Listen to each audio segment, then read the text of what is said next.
Semua di sini tidak malu, amin? Tarai malu kita ya. Oke, kita akan bermula servis kita pada petang ini. Sekali lagi selamat datang ke Kebaktian Bahasa Malaysia CBC. Dan sebelum kita bermula, saya ingin bacakan Mazmur ini. Mari kita sama berdiri untuk bacaan firman Tuhan.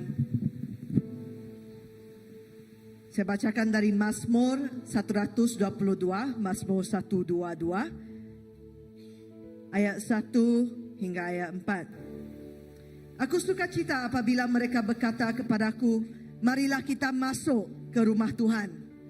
Kaki kami telah berjejak dalam kawasanmu, wahai Yerusalem. Yerusalem yang telah dibina sebagai kota yang padu, padat dan mampat. Di sana suku-suku pergi, suku-suku umat Tuhan untuk mengucap syukur kepada nama Tuhan selaras dengan peraturan bagi Israel. Mari kita berdoa. Bapa, kami datang ke hadirat-Mu dengan hati syukur. Kami tahu adalah dengan hati yang bersyukur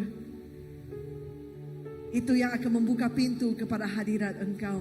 And so we give you thanks. Kami memberi semua syukur kami kepada Engkau atas penyertaan-Mu sepanjang minggu ini, atas kekuatan dan hikmat yang telah Kau beri sepanjang minggu ini, Tuhan.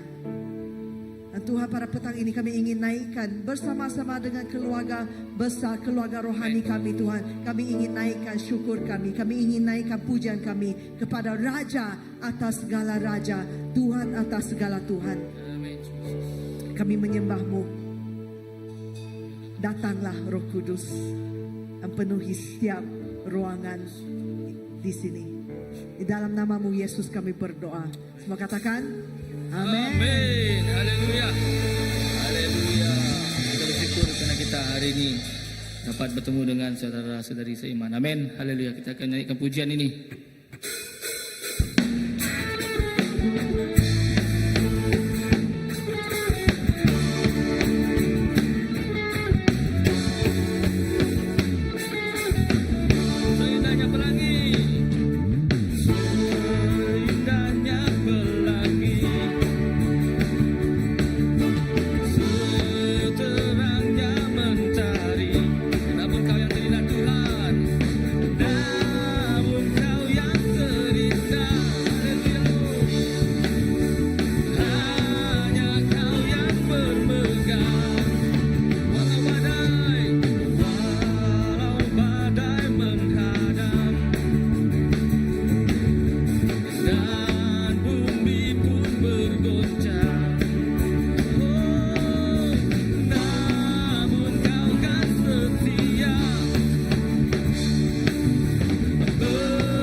tercurah, penuhi umatnya dengan sukacita.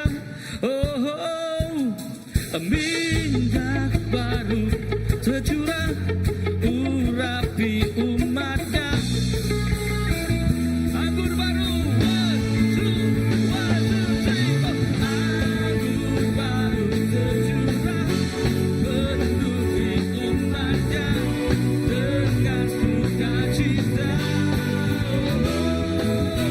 Minyak baru tercurah, urapi umatnya dengan sukacita.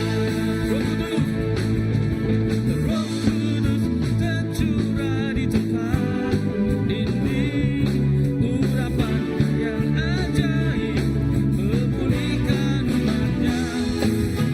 Roh Kudus tercurah bagi gerejanya, membangkitkan umat pilihannya.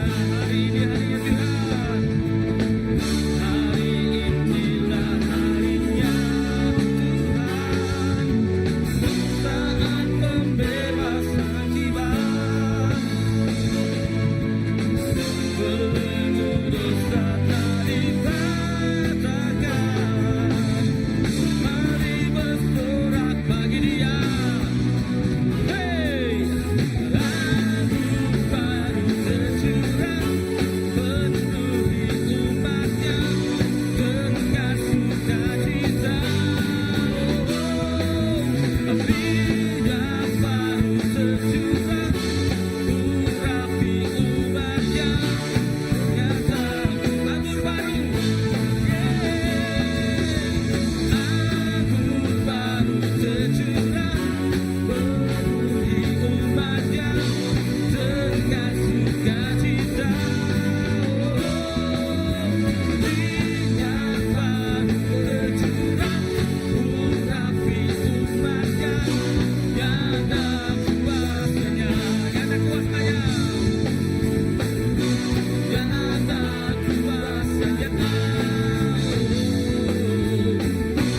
Nyata kuasanya.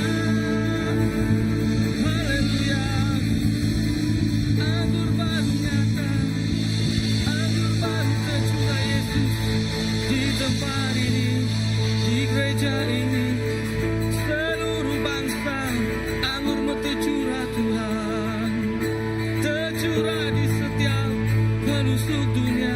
Anggurmu yang baru Jesus, anggur baru tercurah, penuhi umatnya.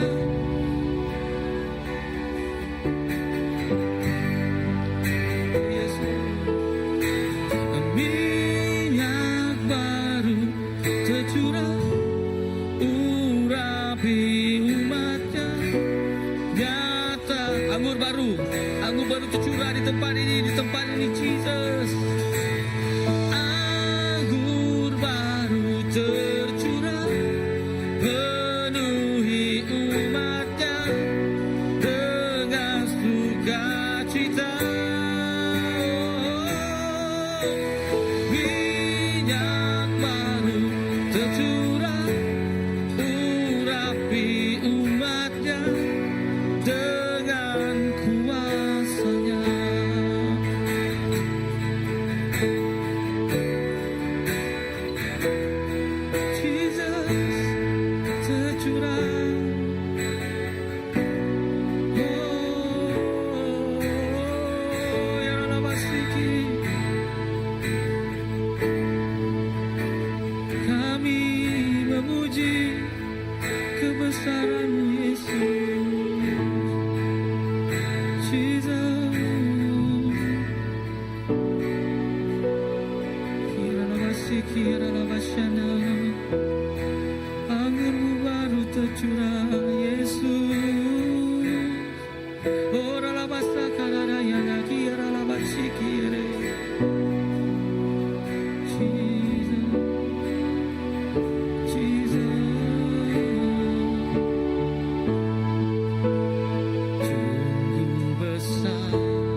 raja di atas segalanya.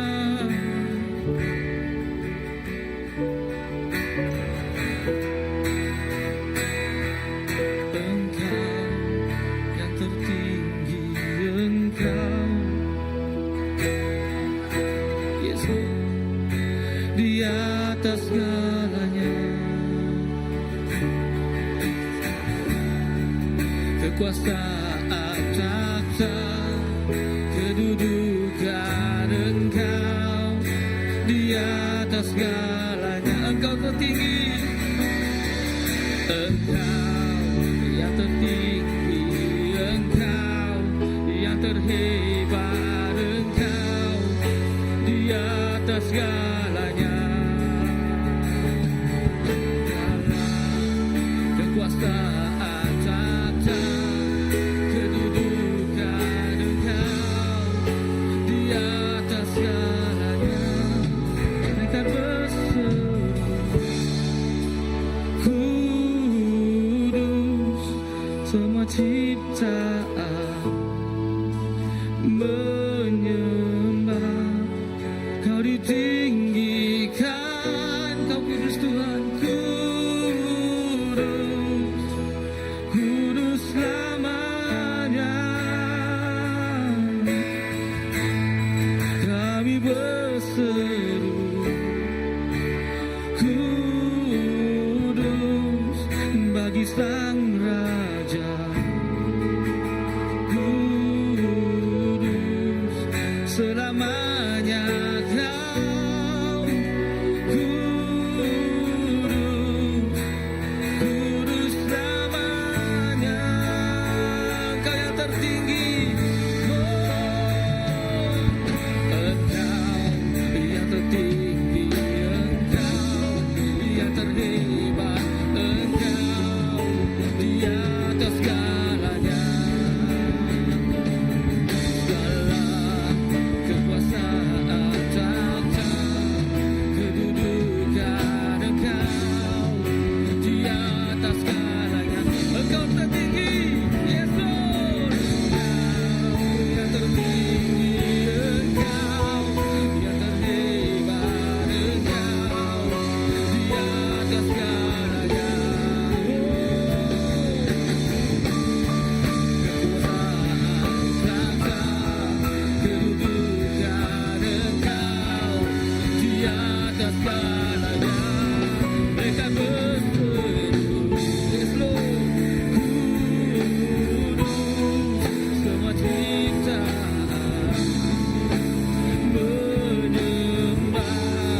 Kau ditinggikan, kudus, kudus selamanya.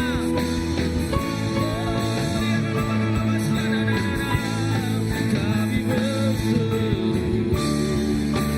kudus bagi Sang Raja, kudus selamanya.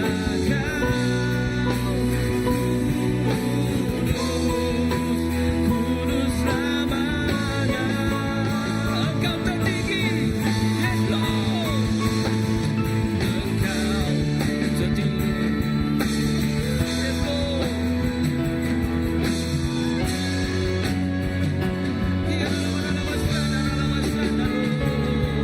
Segala kekuasaan takhta, kedudukan Engkau di atas segalanya. Engkau tertinggi, Engkau yang tertinggi, Engkau yang terhebat, Engkau di atas segalanya. Segala kekuasaan takhta, kedudukan Engkau di atas segalanya. Mereka berseru, kudus, Yes Lord.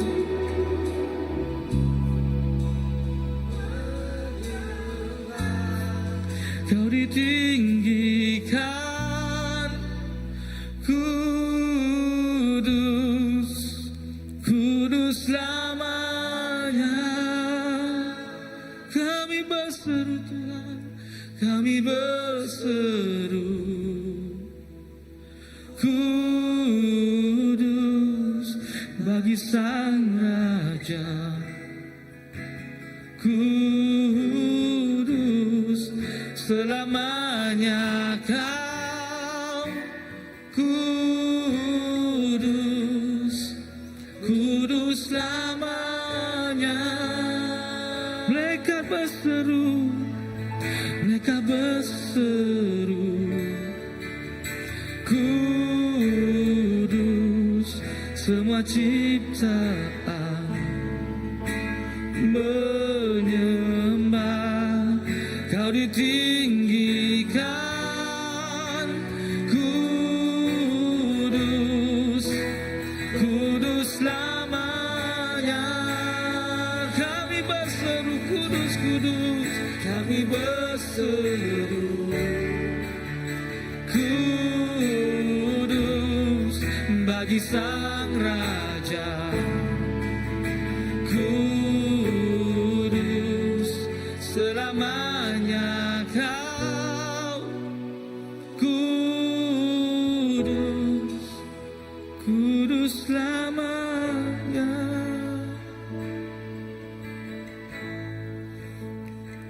Jesus, Engkau yang kudus, Jesus, Kau yang terkudus, ialah basaraya,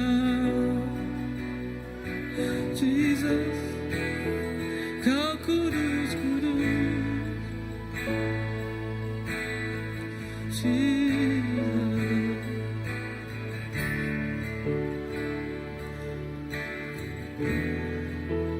Mari kita datang menyembah Tuhan dengan kekudusan. Tanpa kekudusan, kita tidak dapat menyeberang ke seberang. Kekudusanlah kunci utama untuk kita cross over. Haleluya, Jesus.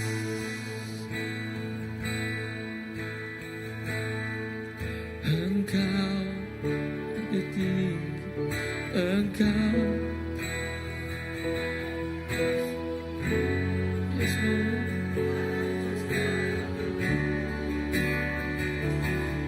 Segala kekuasaan, tahta, kedudukan Engkau di atas segalanya.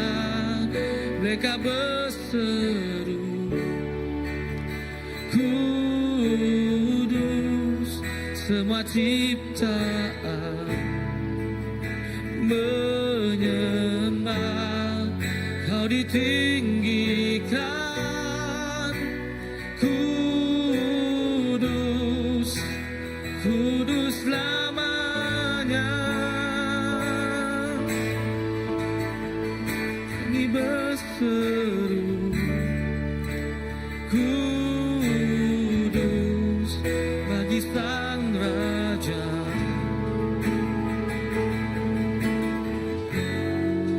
selamanya Kau, kudus, kudus selamanya. Selamanya Kau kudus, selamanya Kau, kudus, kudus selamanya. Selamanya Kau, kudus, selamanya.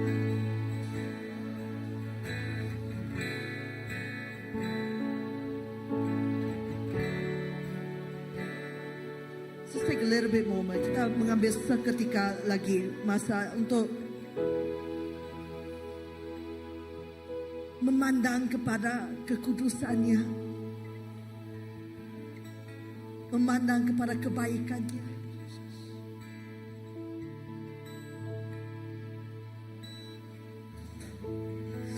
Kudus lama,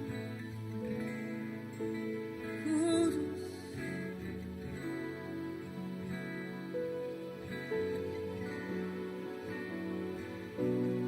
kerana Engkau kudus, Yesus.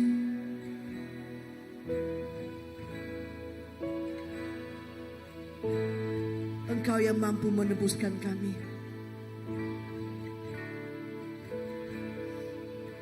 Oleh kerana Engkau yang kudus, Engkau layak menerima segalanya.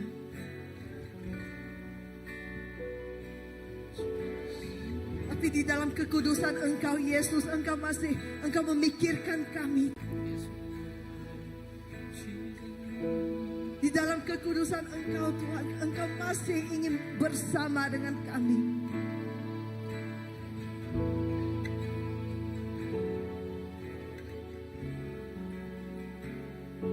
Jadi Tuhan, kami menyerahkan hati kami kepada Engkau, Tuhan, sebagai penyembahan kami.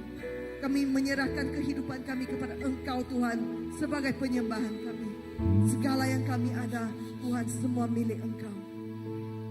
Engkau layak menerima semuanya. Karena semuanya darimu dan semuanya untukmu. Di dalam hadirat Tuhan, saya ingin menjemput kita semua untuk memberi pemberian kita.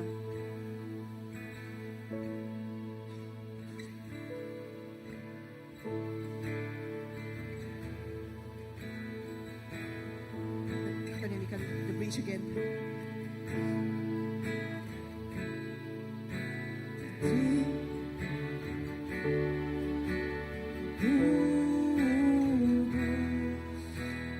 Kudus selamanya. Nama yang Engkau yang tertinggi, Engkau yang terhebat, Engkau di atas segalanya.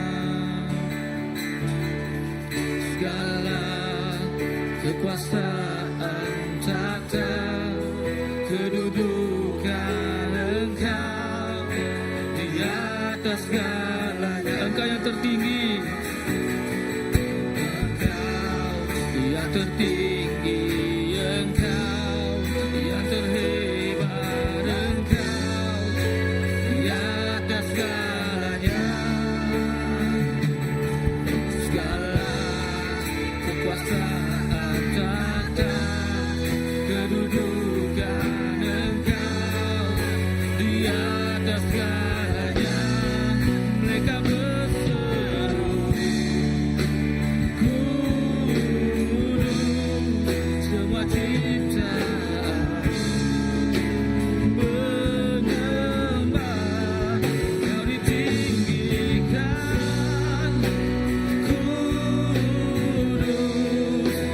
Kudus selamanya. Kami berseru, Bani Sang Raja. Selamanya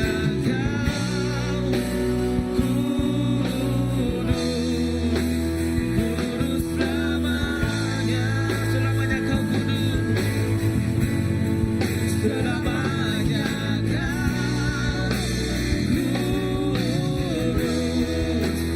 kudus selamanya. Selamanya Kau kudus. Selamanya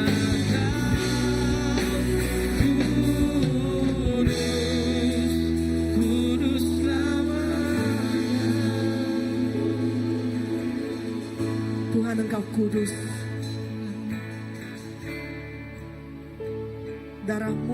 Darahmu Yesus yang menyucikan segala kehidupan kami untuk dipersembahkan kepada Engkau. Dan biarlah semua persembahan kami memuliakan nama Engkau dan Engkau sahaja. Biarlah semua persembahan kami adalah untuk memberkati kerajaan Engkau. Biarlah dan memberkati semua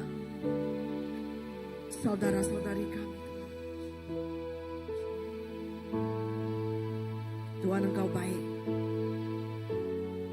Engkau yang selalu mencukupkan. Kami memberikan semua pujian, semua hormat kepada Engkau Yesus. Biarlah ini menjadi a living sacrifice, satu pengorbanan yang hidup, yang wangi di hadapan-Mu. Sungguh kami rindukan Engkau Tuhan, sungguh kami cintakan, sungguh kami sayang, mengasihi Engkau Yesus. Terimalah semua penyembahan kami. Di dalam nama-Mu Yesus kami berdoa. Semua katakan amin. Silakan duduk. Thank you worship team. Right, saya sekali lagi selamat petang semua. Saya nampak ada yang baru masuk, and it's so good to worship God together. Sungguh baik untuk menyembah Tuhan bersama-sama pada petang ini. So, jika ada yang masih belum bersalaman depan belakang, so good to worship God tonight. Katakan kepada satu sama lain, bagus, sungguh baik menyembah Tuhan bersama-sama.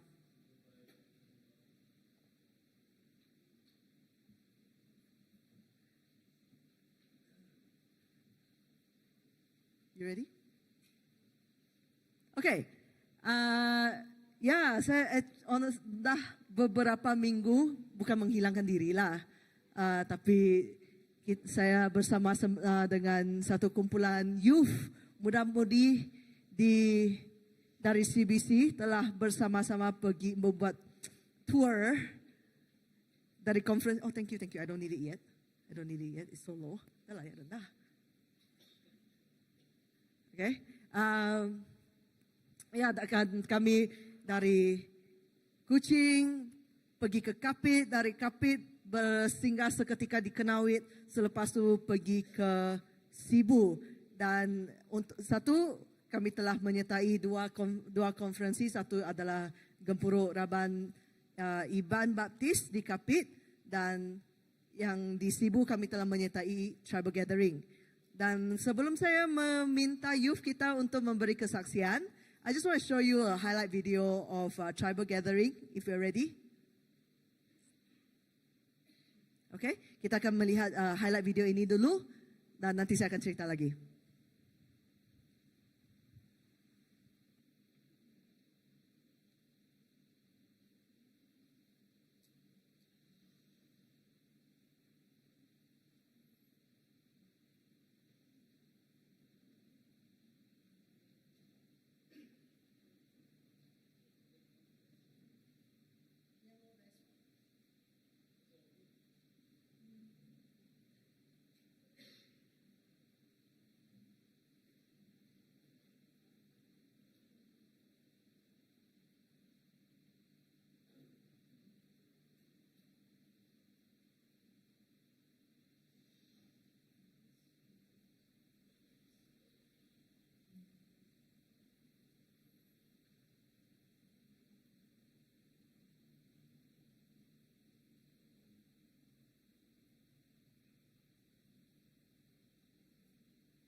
Let's restart with the audio, please.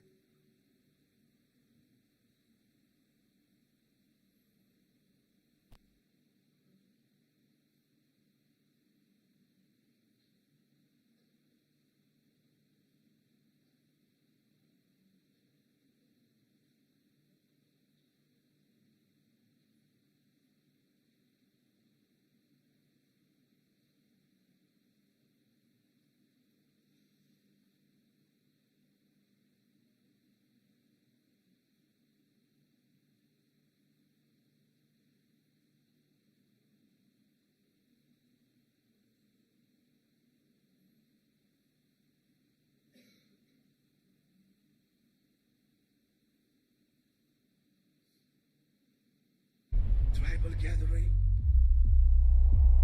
Those who believe you will do greater things. Roh Kudus yang sama yang ada dalam kehidupan orang-orang hebat di masa lalu. Roh Kudus yang sama ada di dalam setiap saudara. Tidak ada yang namanya Junior Holy Spirit.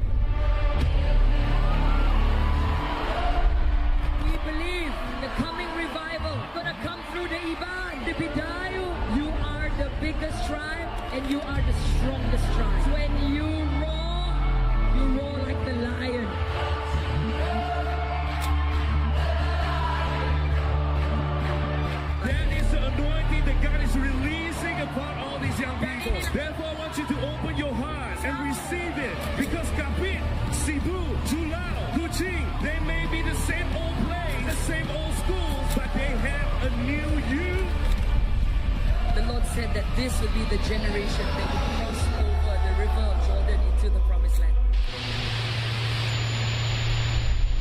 God is calling us to cross over.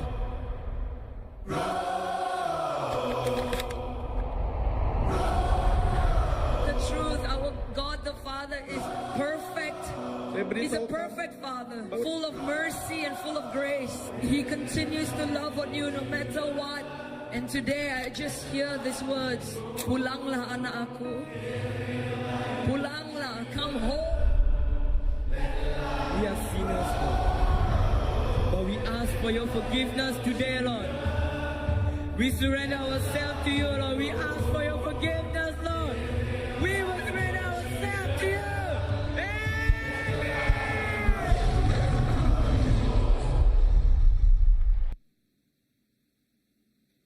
Hai, itu yang terjadi di Tribal Gathering dan muda-mudi kita yang pergi sangat terimpact, telah menerima satu perubahan yang besar dan dengan itu buat saya akan menjemput Aaron untuk berkongsi kesaksiannya.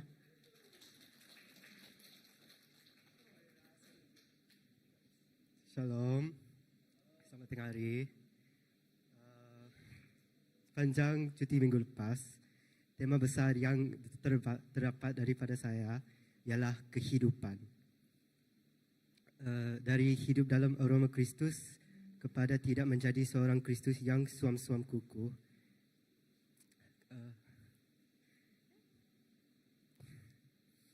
Dan akhirnya menggunakan maklumat yang kita ada dan mengubah menjadi wahyu, dan dengan pendedahan itu kita boleh mengubah kehidupan. Sebelum TG dan Grips, saya ialah seorang yang terperangkap dalam kitaran yang sama. Saya sudah cuba untuk hentikan kitaran, tetapi tidak kira betapa sukanya saya mencuba, akhirnya saya akan kembali ke dalam kitaran dosa tersebut. Saya perlu mengatakan bahagian yang paling mengubah adalah semasa panggilan altar untuk sesi kedua semasa hari ketiga. Pada masa itu, saya rasa Tuhan tengah bercakap dengan saya. Dia cakap, "Anakku, kamu dibebas oleh semua kuasa yang jahat yang telah mempengaruhi hidupan anda." Kini saya rasa bersih dan tahu Tuhan sudah menyucikan saya. Ini kesaksian saya dan doa saya untuk anda semua adalah supaya anda juga boleh mengalami kuasa Roh Kudus yang mengubahkan kehidupan saya. Sekian, terima kasih. Well done. Thank you, Aaron. Ya, itu satu mukjizat yang besar yang kita semua boleh sama-sama mengalami di dalam kehidupan kita. Bila kita terperangkap di dalam kitaran dosa, tidak kira dosa apa. I kind of need help here.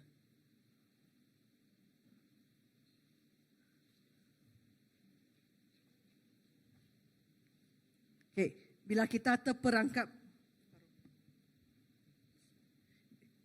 kita yang terperangkap di dalam kitaran dosa, kita boleh keluar daripada kitaran dosa itu dengan kuasa Tuhan, dengan Tuhan, bila Tuhan yang menolong kita, Tuhan yang mengambil campur, Tuhan yang mengambil alih, dan kita akan bebas daripada semua belenggu kita.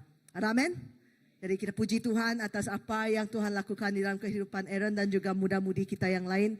Dan doa kami adalah kita semua di sini di CBC akan merasakan berkat yang sama. Saya ingin, I just want to share. Can I have the Canva link, please? Yes, thank you very much. Okay, so kita, ini adalah minggu yang terakhir, hujung hari Ahad yang terakhir di dalam bulan misi kita. Dan we're still on the whole idea of missions, kan? Sebagai satu gereja, kenapa kita berbuat misi dan sebagainya. But there is this really strong conviction. Ada satu conviction, keyakinan yang kuat di dalam hati saya. Dan ini terjadi pada persekutuan doa Rabu yang baru-baru ini. And I heard the Lord say, saya mendengar suara Tuhan yang katakan, ingatkan anak-anakku, aku ingin berdiam bersama dengan mereka. Tuhan ingin berdiam bersama dengan kita. Kerana suara dan panggilan Tuhan yang begitu lembut itu, yang mengingatkan saya kepada kasih-Nya dan juga tujuan dan gambaran besar yang Tuhan ada untuk kita. Okey, apakah gambaran besar itu? We want to go back to, kita akan kembali kepada Kejadian 1 ayat 26 atau Kejadian 1. Bila Tuhan menciptakan langit dan bumi dan Tuhan menciptakan manusia, dan Tuhan menyatakan, Tuhan berfirmanlah, baiklah kita menjadikan manusia menurut gambaran dan rupa Dia. Bukan gambaran dan rupa kita. Penggunaan perkataan kita di sini merujuk kepada siapa Tuhan. Tuhan adalah Tuhan Sri Tunggal. Tuhan adalah 3 individu yang they so united, begitu rapat di dalam hubungannya sehingga akan dia menjadi satu. Dan mereka hidup di dalam satu perhubungan yang begitu mendalam. Yesus, Bapa, Yesus dan Roh Kudus sudah wujud pada penciptaan langit dan bumi. Dan bila Tuhan mengatakan, saya ingin menciptakan manusia mengikut rupa kita, ini menggambarkan sesuatu perkara bahawa kita sebagai manusia, kita diciptakan untuk perhubungan yang mendalam untuk Tuhan. Mendalam dengan Tuhan. Dan actually in the second half of this verse, kita diletakkan di bumi untuk menjadi wakil atau menjadi modelnya di bumi. Dan bukan saja itu. Hello? Oh, there you go. Taman Eden menjadi satu tempat di mana Tuhan berjalan bersama dengan manusia dan berbual-bual bersama dengan manusia. We are made for communion with God. Kita diciptakan untuk berhubung, mempunyai perhubungan bersama dengan Tuhan. Sungguh indah kan? Seperti lagu yang kita nyanyikan tadi. Oh, sungguh indah. Betapa baiknya fikiran Tuhan kepada kita. And it's so great.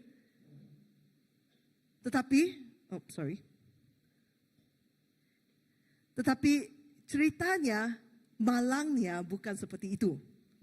Ada sepohon pokok di Taman Eden yang Tuhan cakap, jangan sentuh, jangan makan dari buahnya. Tapi si ular, dia datang dan menyindir dan menghasut Hawa dengan menyatakan, kalau kamu makan, kamu tidak akan mati. Bahkan menjadi seperti Tuhan. Dan oleh kerana Adam dan Hawa, mereka termakan kata-kata si ular itu, kebaikan Taman Eden hilang daripada dunia. Dan kejahatan dan kematian pun wujud di dunia kita. Nah, si ular ini, dia adalah pemberontak. Dan dia inginkan manusia untuk mempersoalkan kebaikan Tuhan dan membawa manusia menuju kebinasaan. Dan sampai hari ini, dia masih menjadi punca kejahatan di dunia ini. Sejak itu terjadi, this is like going back to children's church bila kita belajar dari Kejadian kan, but it's the same thing. Tapi prinsip-prinsip itu masih belum berubah. Kerana sejak itu terjadi, kita sebagai manusia, kita bercuba sedaya upaya untuk kembali ke Taman Eden. Kalau ada yang fasih dengan mitos-mitos Cina atau mitos-mitos Iban, kamu tahu kan, mereka semua ada satu syurga di mana manusia ingin kembali, ingin masuk. Macam kening orang madah, Pangkau Libau kah? Pangkau Libau. Manusia ingin mencari syurga. Kita mencari dengan agama kita yang kalau ada yang rasa tawa hati, agama bukan untuk saya, itu mitos, itu tahyul. Saya percaya kepada sains. Jadi kita menggunakan sains untuk menciptakan sebuah dunia, sebuah bumi yang lebih baik untuk kita semua. We were all trying to look for that Eden. We were all trying to recreate that Eden. Kita semua ini cuba menciptakan kembali Eden itu menggunakan kekuatan diri sendiri. Tapi itu ada sia-sia. Sebab the truth is actually misi itu memang di dalam hati kita sejak daripada permulaan. The whole idea of missions, I'm going to show you a picture later, is to connect New Eden, Old Eden and New Eden. But I'll show you a picture later. Segala yang kita lakukan kerana dari kekuatan kita sendiri itu adalah sia-sia. Tetapi adakah kamu tahu Tuhan juga inginkan itu? Inginkan apa? Dia inginkan sebuah Eden yang baru. Just want to clarify sikit. Eden di sini, dia seperti apa yang saya katakan, Eden ini dia satu tempat di mana Tuhan berjalan bersama dengan manusia. And so God wants that. Tuhan inginkan satu lagi tempat di mana dia boleh bersama dengan anaknya, dengan umatnya yang dia telah pilih, yang dia telah ciptakan. In fact, janjinya kita boleh baca di Wahyu 21. So tadi kita ada Kejadian, sekarang kita melihat penghujungnya di Wahyu. Di Wahyu 21, let me read this one. Aku mendengar suara lantang dari tahta berkata, lihatlah, tempat kediaman Allah sekarang beserta manusia. This is Eden. Dan dia akan tinggal bersama dengan mereka. Dan mereka akan menjadi umatnya. Dan Allah sendiri akan bersama mereka sebagai Allah mereka. Kalau kamu lihat di ayat yang pertama, dia menyatakan bahawa lihatlah ada langit dan bumi baru. Dan di sini di ayat yang ketiga dia menyatakan kediaman Allah beserta manusia. Kalau itu bukan Taman Eden, itu apa?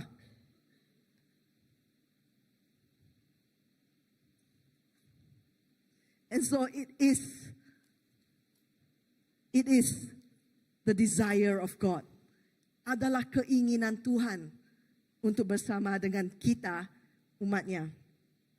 Dan hakikatnya, kita tidak dapat mencapai semua itu dengan kekuatan kita sendiri. Kalau ikutkan logik manusia, kita akan menciptakan undang-undang yang mengongkong dan pantang larang yang hanya memberi ketakutan. Religion is when we focus on what we can or we cannot do. But when we have a relationship, it shifts our focus to what we want or don't want to do. Agamawi adalah bila kita fokus kepada apa yang kita boleh atau tidak boleh lakukan, tetapi bila kita mempunyai perhubungan, fokus kita akan mengubah kepada apa yang ingin atau tidak ingin lakukan. Kerana it's a relationship. Ini adalah satu perhubungan. And so because God wants a relationship with us, Tuhan inginkan satu perhubungan dengan kita, Tuhan memberikan kita satu pengharapan. Dia satu jalan untuk kembali kepadanya. Dia terlebih dahulu, dia menjanjikan kepada Hawa bahawa keturunannya akan merumukkan kepala si ular. Dan setelah itu, Tuhan memilih keluarga Abraham. Dan dari keturunan Abraham, Tuhan telah mengutus anak tunggalnya Yesus untuk menjadi apa? Jalan, kebenaran, dan hidup. Dan tiada seorang pun yang boleh kembali kepada Bapa, yang tiada seorang pun boleh kembali kepada Eden itu, melainkan melalui Yesus. Jadi untuk pergi daripada Eden asal ke Eden baru, hanya ada satu jalan, yaitu Yesus. But then someone you tell me, ayah, Yesus tiada di sini bah? I mean secara fizik, yes, Yesus tiada di sini. Macam mana ini akan terjadi? Macam mana kita boleh kembali kepada Eden yang baru itu? So ini apa yang kita akan bincangkan pada petang ini, which is maklumat kita. Bermula dari Eden lama ke Eden baru, kita mempunyai menjalan melalui Yesus dan juga misinya. Dan ini adalah maklumat misi kita. So, perkara pertama yang kita harus bahas dulu adalah Yesus. Sebab tanpa Yesus, tanpa kasih Yesus, semua yang kita buat Tak kira kita pergi misi lah, tidak kira kita buat kelas pemuridan lah, inilah itulah. Kalau tiada kasih Yesus, itu hanya manipulasi. Manipulasi kuasa yang membawa lebih banyak kejahatan. Dan kita yang berada di sini, kita harus menjadi lebih daripada pendengar. Kita harus menjadi murid Yesus yang sebenar, yang mengikuti jalannya. Yesus, dia adalah Tuhan yang berjalan di bumi sebagai manusia. Dan di mana-mana saja dia pergi, dia akan menyatakan bahwa kerajaan Tuhan sudah datang. Bila kita membaca Injil Markus, ayat 1 dengan 15, ini adalah titik permulaan pelayanan Tuhan. Dia menyatakan, sudah genap masanya dan kerajaan Allah hampir tiba. Bertaubatlah dan percayalah akan Injil ini.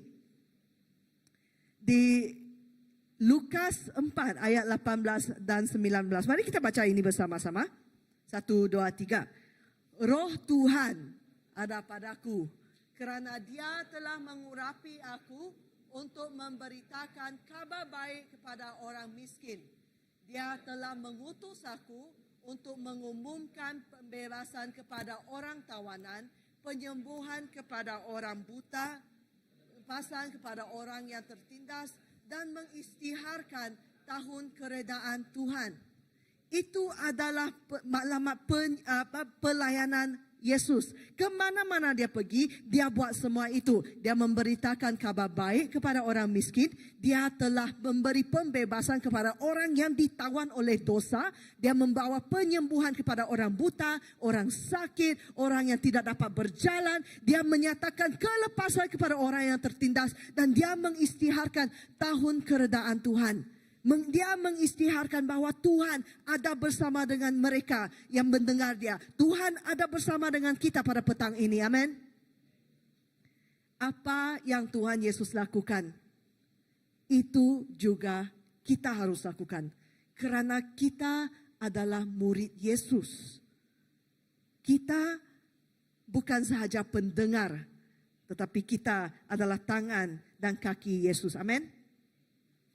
Kaki tangan, it's like staff, tapi tidak berbayar. Tidak apa ganjaran kita di akhirat nanti. Anyway, jadi di mana-mana saja Tuhan Yesus pergi, dia menyembuhkan dan melepaskan orang dari ikatan rohani. Dan dia mengajak orang untuk mengikutinya. Dia mengajak kita untuk mengikutinya. Kerana bila kita mengikuti rentak Yesus, kita akan hidup. Kita akan mulai hidup di dalam kekekalan itu, yaitu Eden baru yang dijanjikan Allah Bapa. Janjinya. Ini saya pasti semua orang, semua kita sudah hafal. Kalau belum hafal, kita baca sama-sama. 1, 2, 3. Allah begitu mengasihi dunia sehingga menganugerahkan anaknya yang tunggal, supaya setiap orang yang percaya kepadanya tidak binasa, melainkan mendapat hidup kekal. Hidup yang kekal. New Eden. Itu yang Tuhan janjikan kepada kita. Jadi kalau kita inginkan Eden yang baru, kalau kita ingin hidup di dalam satu realiti di mana Tuhan bersama dengan kita, kita tidak perlu tunggu untuk rally yang besar-besar untuk melihat event yang besar, KKR yang besar untuk melihat perubahan terjadi atau penyembuhan terjadi.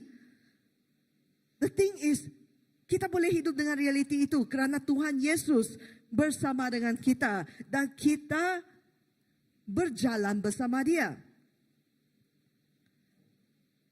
Kita terdahulu meletakkan kepercayaan kepada Tuhan. Bahawa Yesus anak Tuhan yang diutus untuk mati di kayu salib bagi menebus kita dari segala kutukan. Dia bangkit dan hidup pada hari ketiga dan kini bertakhta di syurga. Siapa di sini percayakan itu? Kalau kamu tidak percaya, saya berdoa kamu akan percaya pada petang ini. Ya, Tuhan Yesus, kita terlebih dahulu meletakkan kepercayaan kita kepada Tuhan.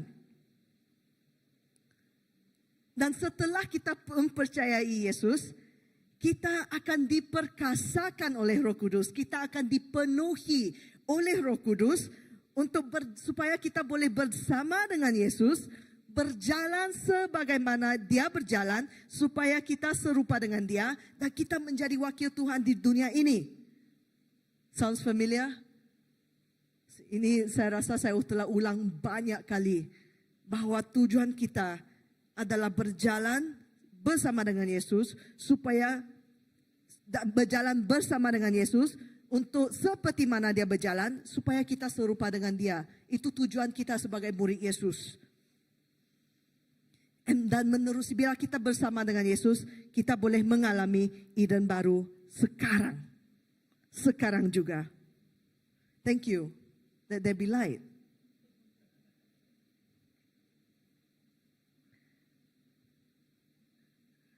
I said it is now. Hidup kekal ini adalah Eden baru yang dijanjikan.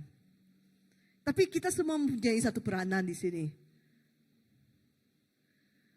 Seperti mana yang saya katakan,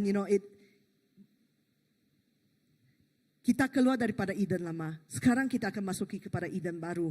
Dan jalan untuk mengalami Eden baru itu adalah jalan Yesus.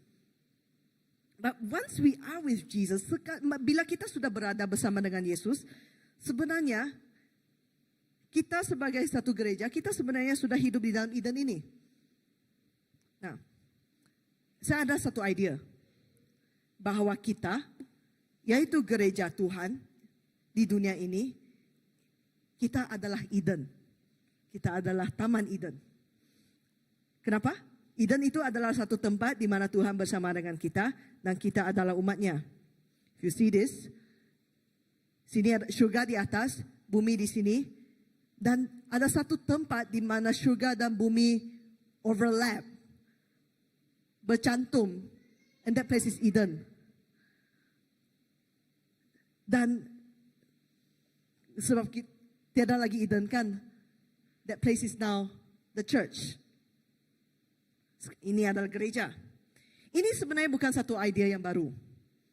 Sebenarnya Tuhan telah merekakan baitnya, merekakan rumahnya untuk menjadi satu tempat di mana Dia boleh berjumpa dengan umatnya.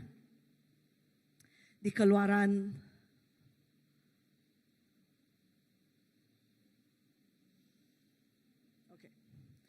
Di Keluaran 29 ayat 42 dan 43. Okay, let's read together. Mari kita baca bersama-sama.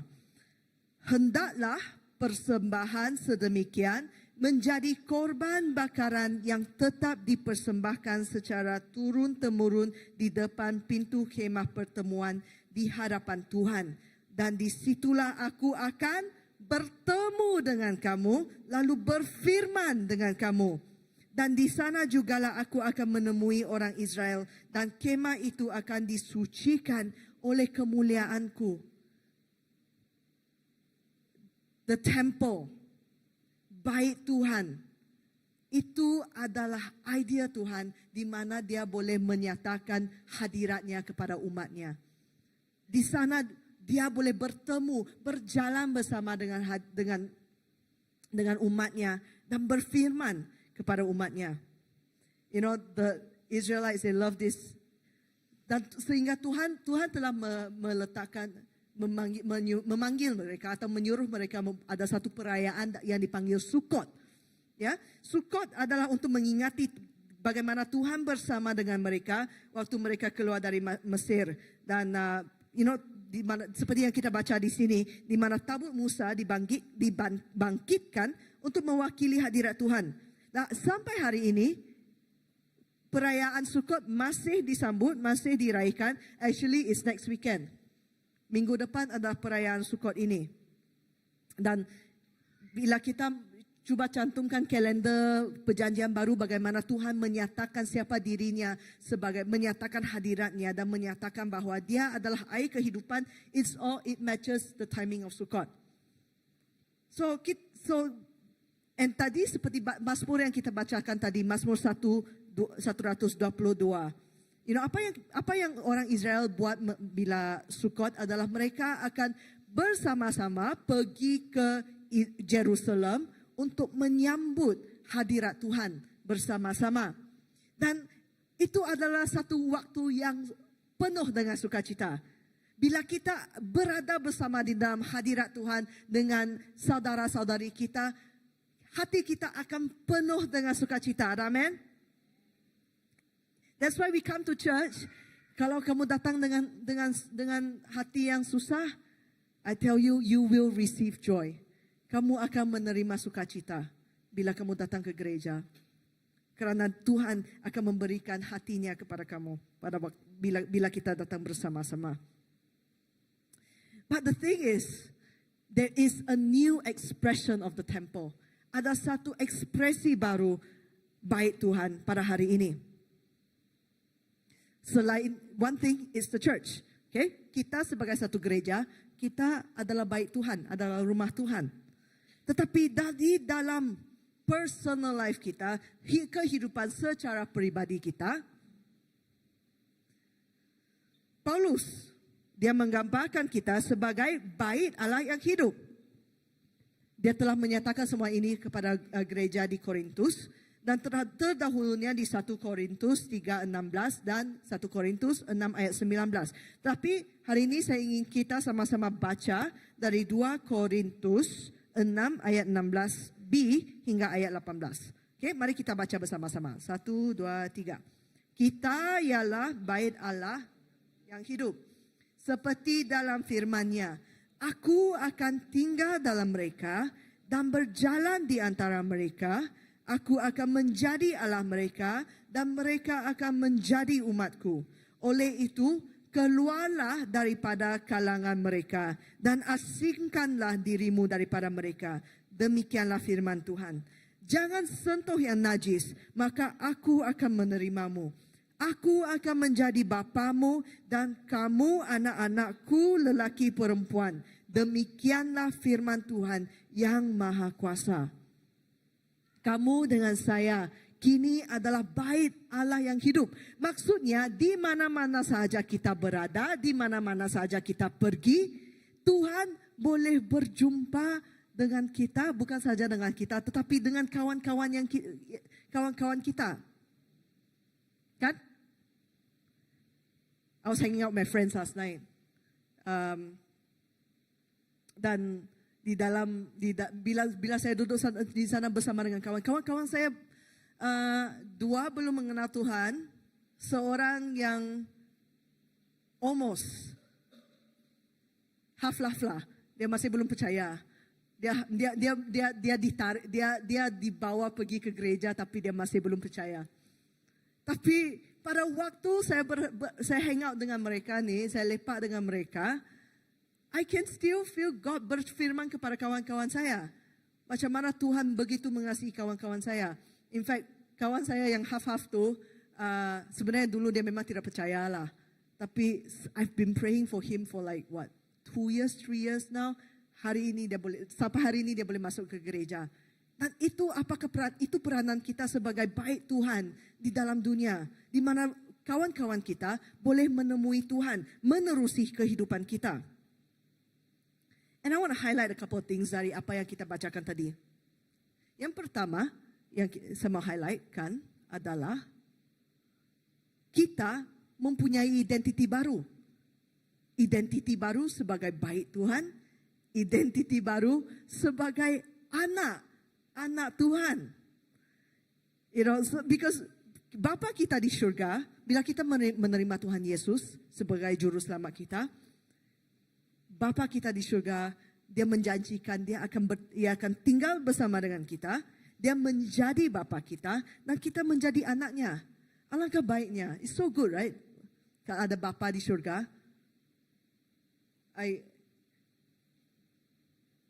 I always say, ini jenaka saya bila orang cakap, bapa kamu datanglah Tabitha.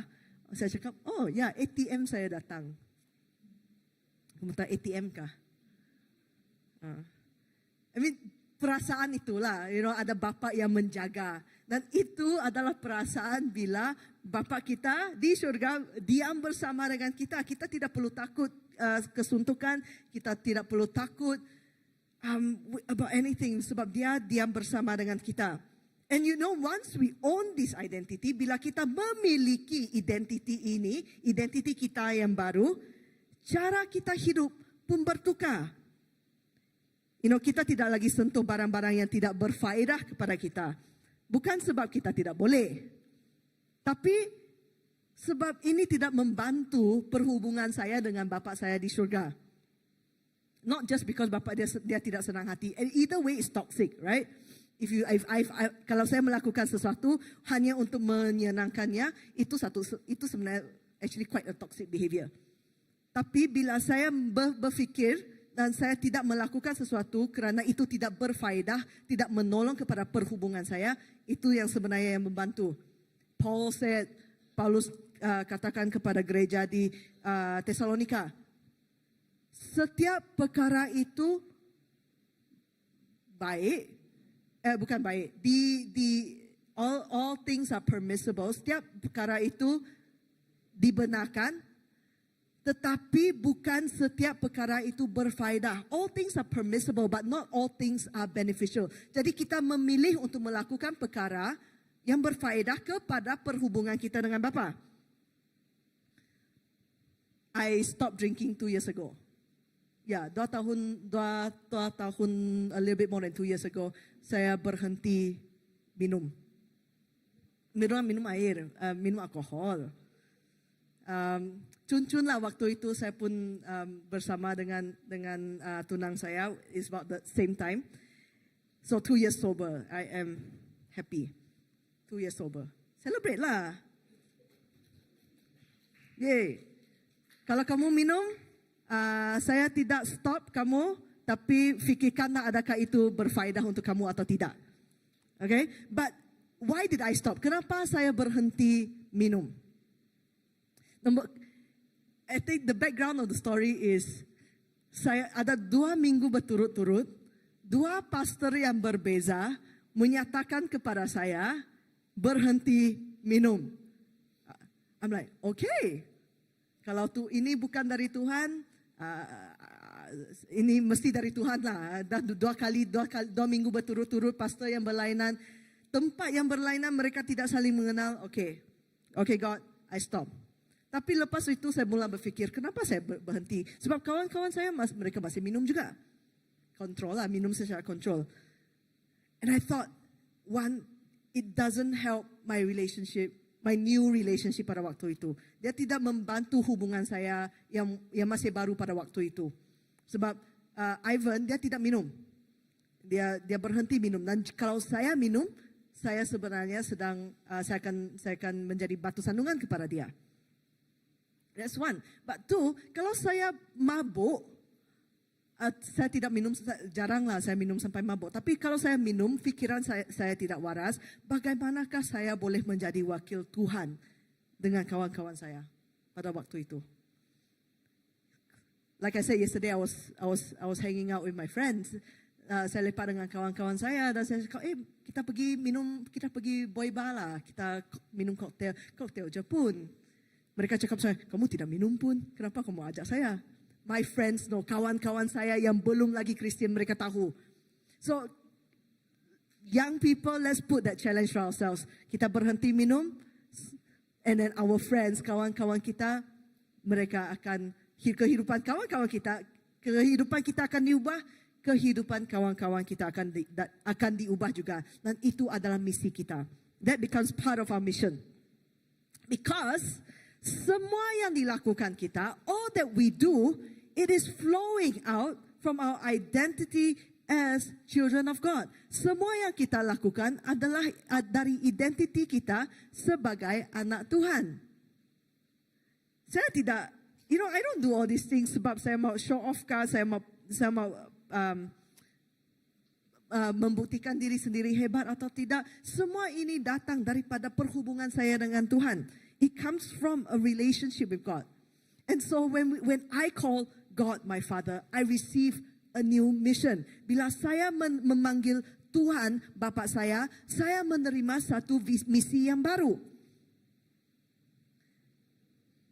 Kalau kamu sudah ada di BM service sejak permulaan, this is not new for you because kita selalu mengulangkan ini. Mari kita baca bersama-sama Matius 5 ayat 9. 1, 2, 3. Diberkatilah kerana mereka akan anak-anak Allah. Jadi bila Tuhan memberikan kita identiti baru, dia terlebih dahulu mengubah karakter kita untuk menjadi lebih baik. Dan Tuhan juga akan memberi kita misi yang baru. Dan seperti apa yang kita baca tadi, kita dipanggil untuk mendamaikan manusia. Kita satu dengan Tuhan dan dengan satu sama lain. Tuhan Yesus juga mengutus kita untuk membawa penyembuhan. Penyembuhan secara fisik, tadi penyembuhan secara hubungan. Tuhan juga mengutus kita untuk membawa penyembuhan secara fisik. Tuhan Yesus menyatakan kepada murid-muridnya bila dia mengutus mereka di Lukas 10 ayat 9, sembuhkan orang sakit yang ada di situ dan berkata kepada mereka, kerajaan Allah hampir tiba kepadamu. Kerajaan Tuhan ada di sini. Kerajaan Tuhan ada bersama dengan kita. Dan kita melihat mujizat terjadi setiap hari. In fact, di dalam gereja kita juga melihat mujizat terjadi. Wednesday night prayer meeting. Kalau kamu lama sudah tidak ikut, saya mau menggalakkan kamu ikut. Because we really encounter God in this place on Wednesday night. Kamu tahu Aunty Jani kan? Aunty Jani dia telah lama battle, dia bergelut dengan penyakit kanser. And we're believing, kita percaya bahwa Tuhan akan menyembuhkannya secara total satu hari. But we're also seeing small miracles, mujizat yang kecil-kecil di dalam hidupnya. Pada malam hari Rabu itu, dia sebenarnya sakit. Kaki dia sangat sakit, tubuh dia sangat sakit dan sebab dia baru lepas kemo kan. Quite a while lah, but her body was very sore. Jadi selepas kemo, badannya akan sangat sakit. Dan sebenarnya pada malam itu dia tidak mau datang ke persekutuan doa hari Rabu. Tapi dalam hati dia ada sesuatu yang menggerakkannya untuk datang juga. Dan dia datang. Dia kata dia masuk ke dalam hall ini. Terus dia boleh merasakan hadirat Tuhan yang sungguh-sungguh luar biasa. Dan semua kesakitannya, at first, kami berdoa untuk dia dan dia kata, ada lega sikit. Tetapi pada hari yang seterusnya, semua kesakitan di badannya telah hilang. Semua kemuliaan kepada Tuhan. Adalah bila kita ada bersama dengan hadirat Tuhan, penyembuhan terjadi, not just relationally, bukan secara dari perhubungan kita, tetapi juga secara fisik. Dan kita terus percaya bahwa Tuhan masih bekerja pada hari ini, Tuhan masih bekerja pada petang ini. Dan jika kamu sakit, kamu boleh berdoa supaya Tuhan boleh menyembuhkan kamu, even right now. Amen. And so, the big picture is this. The big idea is this. Bahwa matlamat misi kita, apa yang kita buat, semua yang kita lakukan, tidak kira daripada kebaktian Ahad kita, persekutuan doa Rabu, kelompok sel, hingga mission team yang akan pergi ke Tawau, ke Lunduk, mission team yang kemana-mana saja. Itu semuanya hanya untuk satu tujuan dan satu tujuan saja, yaitu untuk menyatakan kerajaan Tuhan sudah datang. Dan kita di sini, walaupun kita tidak dapat secara fisik pergi di sana, everything that we do di dalam kehidupan gereja kita, itu adalah misi. That is mission. Dan matlamatnya adalah untuk menyatakan bahawa kerajaan Tuhan sudah datang. The kingdom of God is here. And so ini adalah satu jemputan. Saya ingin mengajak kita pada petang ini. Adakah kamu ingin hidup di dalam reality itu? Kamu menjadi baik Roh Kudus, baik Tuhan yang berjalan.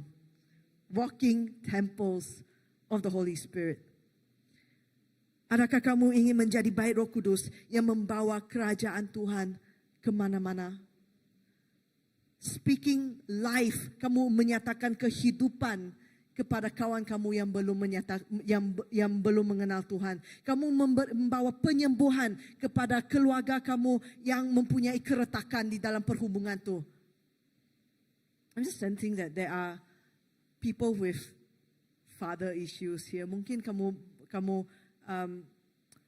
marah kepada bapa kamu sendiri, dan itu and that sort of blocks cara kamu melihat Tuhan sebagai bapa.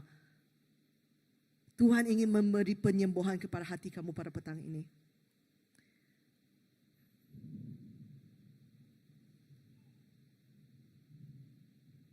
And this is saya mau membuka masa ini, saya mau membuka waktu ini. If we can have the worship team.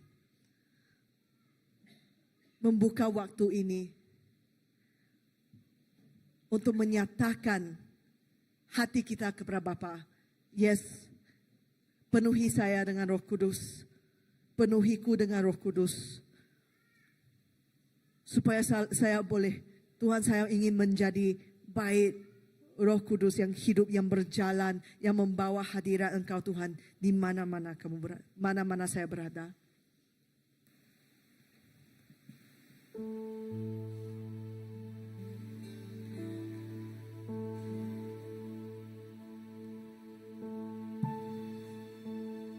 Kita akan mengambil sedikit masa untuk menyembah Tuhan.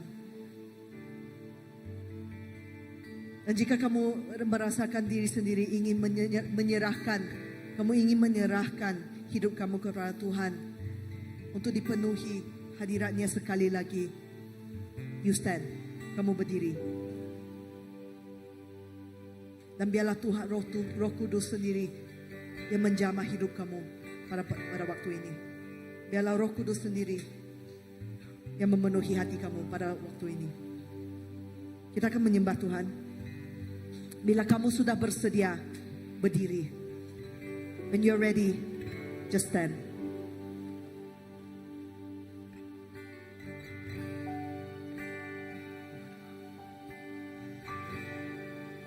Ku bawa hidupku sekarang Semua mata tertutup. ke tempat kudus-Mu, Tuhan. Di mezbah-Mu ku Kalau kamu sudah bersedia untuk menyerahkan kehidupan kamu di mezbah, seluruh hidupku. kamu boleh berdiri. Penuhi hatiku sekarang dengan urapan yang baru, agar aku lebih lagi mendengar suara-Mu.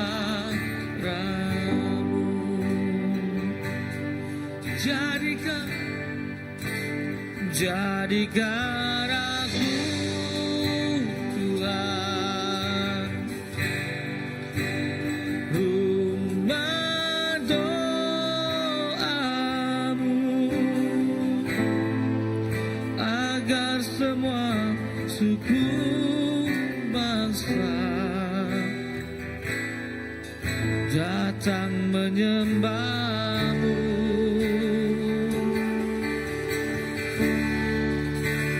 Jadikan aku, Tuhan, rumah doa-Mu, agar semua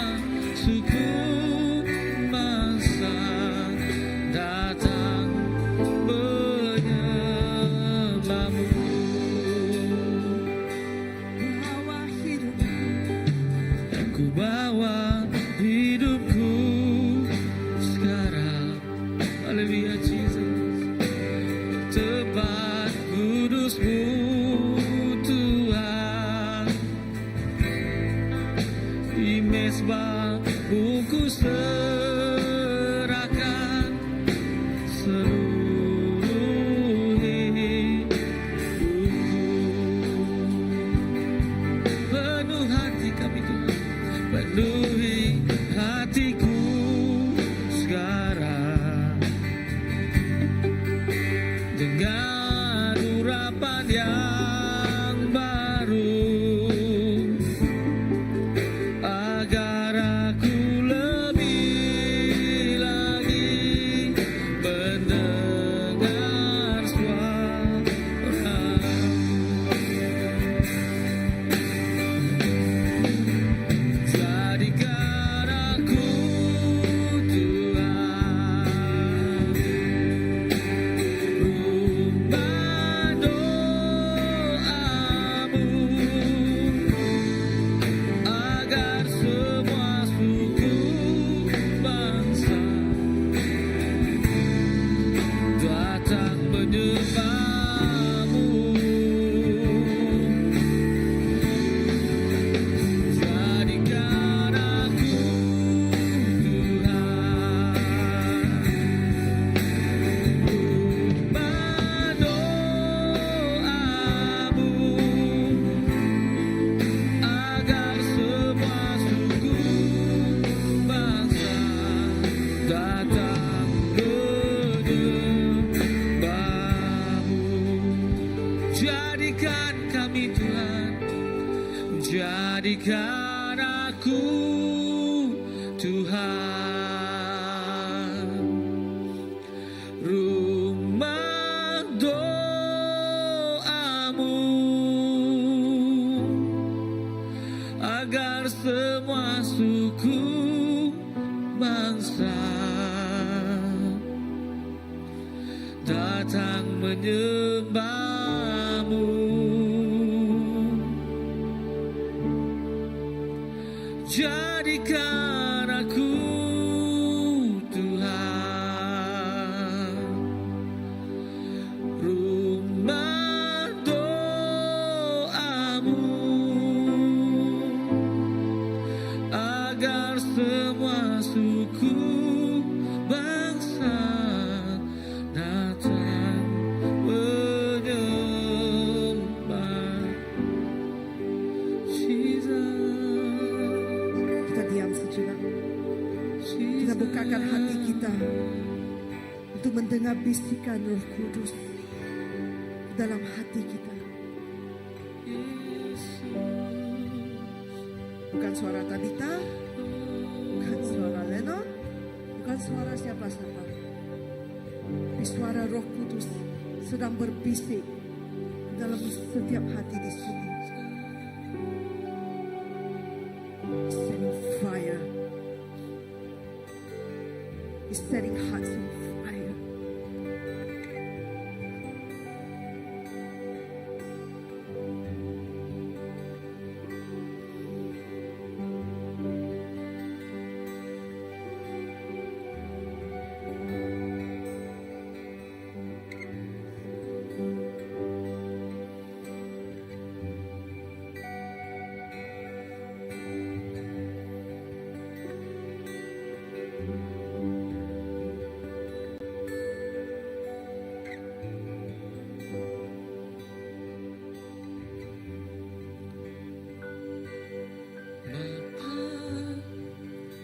Sentuh hatiku, ubah hidupku menjadi yang baru, bagai emas yang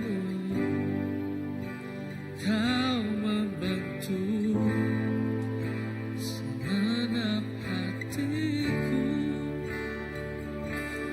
Bapa, ajarku mengerti sebuah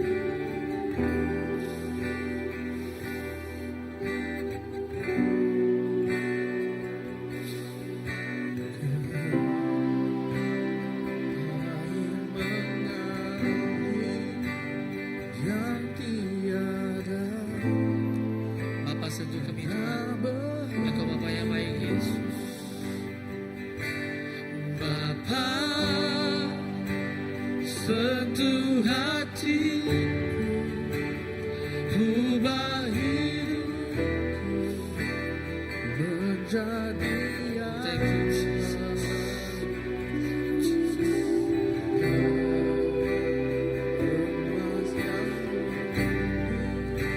Kau membentuk bejana hatiku, Bapa, ajarku mengerti sebuah kasih yang selalu memberi air mengalir yang tiada pernah berhenti. Bapa, ajarku mengerti. Ajarku mengerti sebuah kasih yang selalu bagai air mengalir yang tiada pernah berhenti. Yesus, Engkau air kehidupan. Jesus. And even in this week, as the Israelites, the Jews celebrate Sukkot, we remember that you are the living water. And di dalam baitmu, di dalam rumahmu, airmu mengalir. Mengalir seperti sungai yang telah dinyatakan, yang telah dilihat oleh Nabi Ezekiel. Mengalir seperti sungai yang dilihat oleh Rasul Yohanes.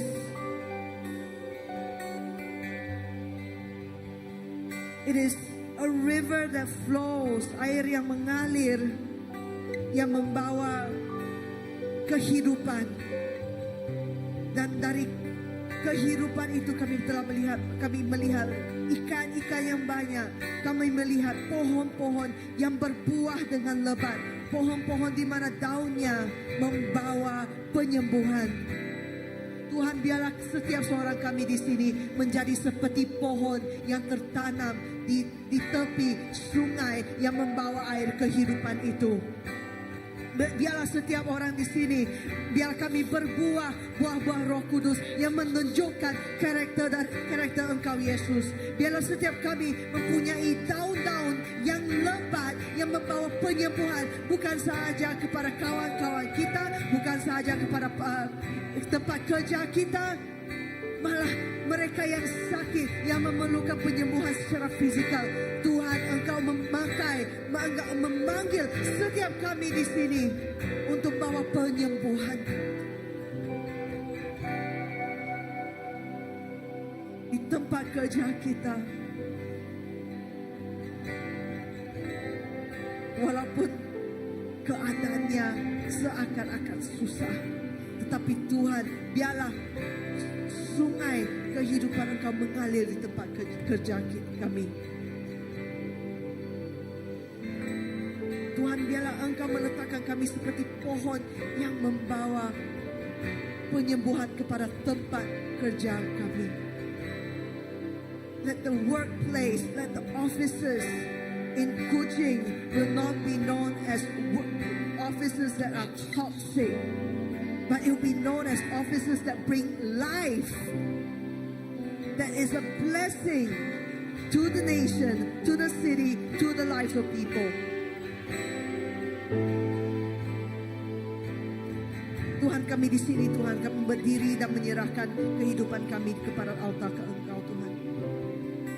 Biarlah Engkau memakai dan menggunakan setiap hidup kami seperti Engkau yang memanggil, kerana Engkau yang terdahulu yang memanggil kami. Berkatilah setiap kami di sini, Tuhan, dengan firman Engkau, dan biarlah firman yang dinyatakan pada petang ini, biarlah dia berbuah dengan lebat. Dan biarlah kami diaktivasikan, that we are activated untuk berjalan bersama dengan Engkau Yesus, untuk berjalan seperti mana apa yang berbuat seperti mana apa yang Engkau buat, supaya kami boleh bersama dengan Engkau Tuhan. Dan biarlah misi, dan supaya misi Engkau Yesus dinyatakan di bumi seperti di surga. Datanglah kerajaan-Mu, jadilah kehendak-Mu. Ini kami minta, ini doa kami. Di dalam nama Yesus kami berdoa. Semua yang percaya nyatakan amin.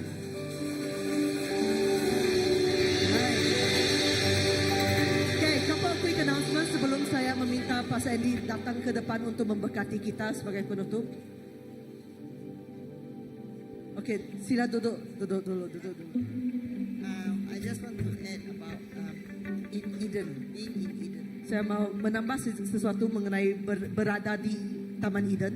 Because sometimes when we talk about Eden, we do not know what actually means to have the Eden feel of being in the presence of God. Kadang-kadang kita tidak faham apa maksudnya berada di dalam hadirat Tuhan seperti di Taman Eden.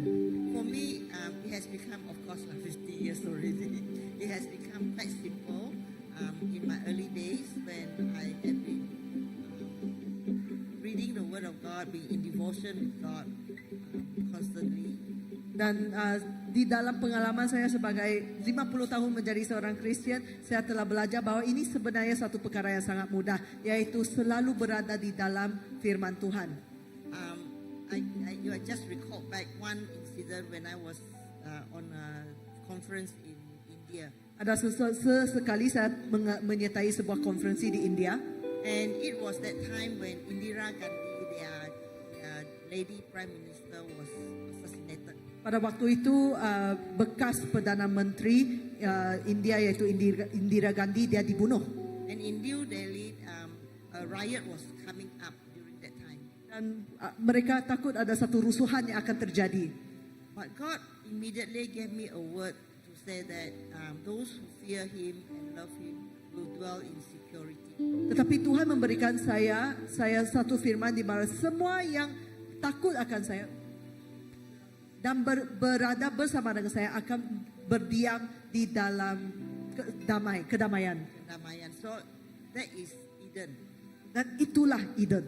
Even though in the chaos, in a very chaotic situation, when you have God, when God's word is in you, and God gave you the reassurance, that's Eden. Di dalam kerusuhan dunia itu dan bila Tuhan ada bersama dengan kamu dan juga bila firman Tuhan memberi kamu satu damai di dalam hati kamu, itu adalah Eden. So the important thing is that continue to seek after God, listen to His word, and it is Eden every day for you. Jadi terus mencari Tuhan dan membaca firman Tuhan dan kamu akan mengalami Taman Eden setiap hari. Because in our family we have all the ups and downs, and you hear my daughter's story. Kamu telah mendengar cerita keluarga kami yang di saat yang baik dan saat yang tidak begitu baik.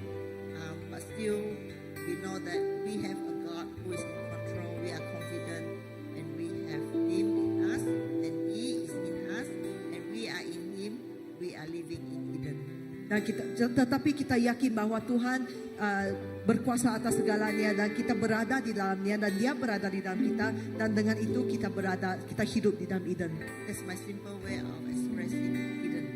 Itu cara yang mudah di mana saya memahami Eden. Alright, thank you, Mom. Terima kasih. Okay, one very quick announcement sebelum saya menyerahkan masa ini kepada Pastor Andy untuk memberkati kita. Minggu misi kita akan datang kepada kemuncak, bukan minggu misi. Bulan misi kita akan datang pada kemuncaknya, yaitu pada minggu depan kita mempunyai satu jualan mission sale. Ada slide?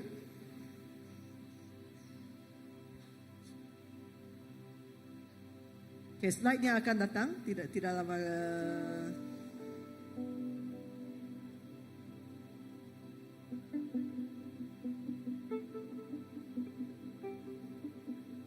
Yeah, I don't have.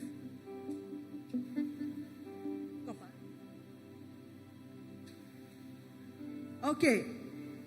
So, bulan misi kita akan mencapai satu kemuncak pada minggu depan, pada Oktober 4, kita ada pelbagai aktiviti diadakan, ada jualan makanan dan juga pakaian. Dan jika kamu mempunyai hati misi, selepas 4 minggu berturut-turut orang berkongsi, pastor-pastor, preacher-preacher berkongsi mengenai misi, kalau kamu mempunyai hati yang tergerak, sila berhubung dengan pastor-pastor kita, Reverend Graham, Pastor Philip, Pastor Andy atau Pastor Nila. Pastor Andy ada bersama dengan kita pada petang ini. Tapi minggu depan mari kita datang bersama beramai-ramai. Pukul berapa? Pukul 8 pagi sampai 1 petang di sini. Oktober 4 hari bulan Oktober. Okey, datang beramai-ramai, mari kita mempunyai hati misi untuk bangsa-bangsa yang di luar di sana.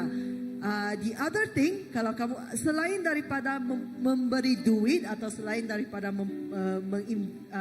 menabur di dalam misi, kamu juga boleh menabur secara, boleh menyumbang pakaian untuk jualan itu, dan boleh boleh berhubung dengan Sis Amy di nombor yang tertera. Tetapi ada juga kamu boleh menabur secara knowledge, secara pengetahuan, iaitu dengan you get yourself trained for crisis, ya, dilatih untuk waktu krisis, dan kamu boleh pada SECA boleh mengikuti crisis training yang diadakan oleh SECA, dan ya, disaster training yang diadakan oleh SECA pada 7 hingga 8 hari bulan Oktober, dan sila kamu boleh mendaftar di QR code ini. Okay, so Jonathan, can you send all the slides to the BM Kebaktian again? Alright, thank you very much. Itu saja untuk baptisa. Kalau masih belum lagi baptisa, daftarkan nama dengan Pastor Andy atau Penatua Penatua Abdul. Okay, so itu saja untuk pengumuman kita hari ini. Saya ingin menjemput Pastor Andy untuk memberi pemberkatan kepada kita. Okey, haleluya.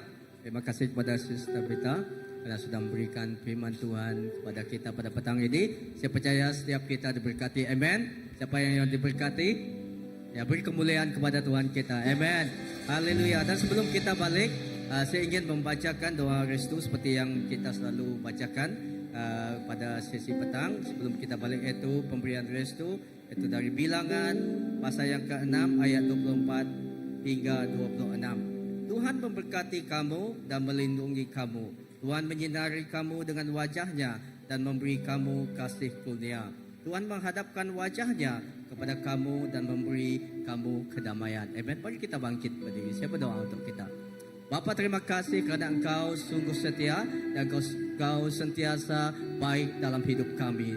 Walau bagaimanapun keadaan kami, Tuhan, Engkau tetap bersetia bersama dengan kami. Dan Bapa, kami serahkan sebentar lagi ketika kami balik ke tempat ini, Tuhan, bila Engkau memberkati kami, Tuhan, seperti kami datang selama ke tempat ini, dan ketika kami balik ke tempat kami masing-masing, Bapa, biarlah Engkau juga memberkati kami dan Engkau melindungi kami, dan kami percaya, Tuhan, setiap apa yang kami akan lakukan pada hari-hari yang seterusnya, pada minggu-minggu yang akan datang, Tuhan, setiap apa pekerjaan yang kami lakukan, Tuhan, kami percaya semua itu tidak akan sia-sia kerana Engkau, berkat Engkau bersama dengan kami. Baik saudara kami yang berada di sini dan tidak sempat pada dengan kami pada minggu ini, pada petang ini, dan di mana-mana juga kami berada, Tuhan, kami berdoa agar Engkau terus, Tuhan, memberkati setiap hidup kami, dan agar hidup kami terus menjadi, Tuhan, garam dan terang Engkau, dan hidup kami terus mendekat kepada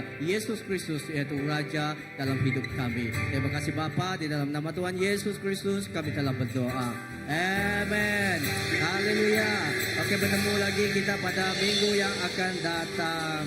Tuhan memberkati.